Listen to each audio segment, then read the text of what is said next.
2026 சட்டமன்ற தேர்தல் பணி தொடர்பாக தொகுதி வாரியாக திமுக நிர்வாகிகளிடம் கருத்து கேட்டு வரும் அக்கட்சியின் தலைவரும் முதலமைச்சருமான மு.க.ஸ்டாலின் இன்று முசிறி சட்டமன்ற தொகுதி நிர்வாகிகளுடன் ஆலோசனை நடத்தி வருகிறார். அதனை பார்க்கலாம்.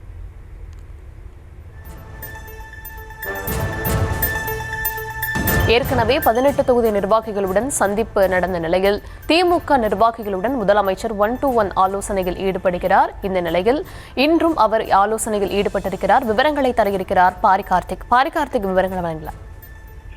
வணக்கம். 2026 சட்டமன்ற தேர்தலுக்கான பணிகளை திமுக துவங்கியிருக்கும் நிலையில் திமுக தலைவரும் தமிழ்நாடு முதலமைச்சருமான திரு மு.க.ஸ்டாலின் அவர்கள் 1-to-1 என்ற தலைப்பில் தொகுதி வாரியாக அங்கு இருக்கக்கூடிய நிர்வாகிகளை சந்தித்து வருகிறார்.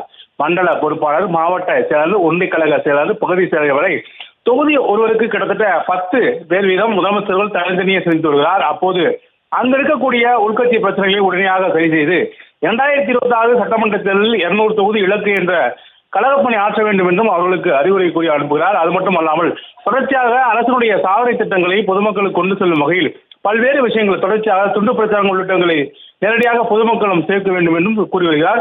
அது மட்டுமல்ல, திமுகவினால் முன்னெடுக்கப்படும் ஒன்றிணைவோம் தமிழ்நாடு என்ற அடிப்படையில் உறுப்பினர் சேர்க்கையும் நடைபெற்று வருகிறது. அது குறித்தும் முதலமைச்சர் அவர்கள் விரிவாக கேட்டறிந்து வருகிறார். அதன் அடிப்படையில் தான் தொகுதி வாரியாக முதலமைச்சர் இதுவரை 46 தொகுதிகளை சேர்ந்த நிர்வாகிகளை சந்தித்து வருகிறார். அதன் தொடர்ச்சியாக இந்த தினம் முசிறி சட்டமன்ற தொகுதி நிர்வாகிகளை முதலமைச்சர் சந்தித்து வருகிறார்.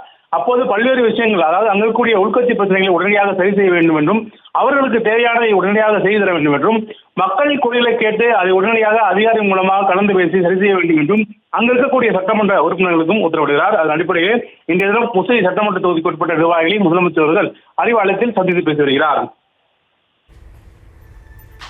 விவரங்களுக்கு நன்றி.